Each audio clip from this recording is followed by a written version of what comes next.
Bible மனுஷோட வேத வசனம் நாகும் 1ஆம் அதிகாரம் 7ஆம் வசனம். கர்த்தர் நல்லவர், இக்கட்டு நாளிலே அரணான கோட்டை, தம்மை நம்பியிருக்கிறவர்களை அறிந்திருக்கிறார். இங்க ஆண்டவர் சொல்ற வார்த்தை என்னன்னா, தம்மை நம்பியிருக்கிறவர்களை அவர் அறிந்திருக்கிறாராம். நம்மளுடைய நம்பிக்கை, நம்மளுடைய அன்பு யார் மேல இருக்கு?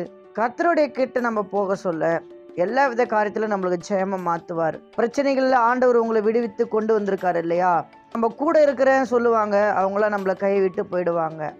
ஆனா ஆண்டவர் வாக்கு பண்ணவர், ஒரு நாளும் வாக்கு மாறாத தேவன். எல்லாம் அவர் நம்பி இருக்கிறோமோ அவர் அறிந்திருக்கிறார். அதனால எதுக்குமே கவலைப்படாம, ஆண்டவர் என் கூட இல்லையா, ஆண்டவர் எனக்கு எதுவுமே செய்ய மாட்டார் நீங்க சொல்லாதீங்க. இதுமேல் ஆண்டவரை நான் நம்பி இருக்கேன், நான் அவர் யாருன்னு தெரியும் அப்படின்னு சொல்லிட்டு விசுவாசத்தோட அறிக்கையிடுவோம். ஜெபிக்கலாமா? அன்பின் தேவமே, இந்த வார்த்தை தேவன் நன்றி அப்பா. நீங்க எங்களோடு கூட இருந்து நீங்க செய்ய போற காரியம் பயங்கரமா இருக்கிறதுக்காக நன்றி. ஆசீர்வதிங்க. இயேசு நாமத்தினால நல்ல பிதாவே, ஆமென்.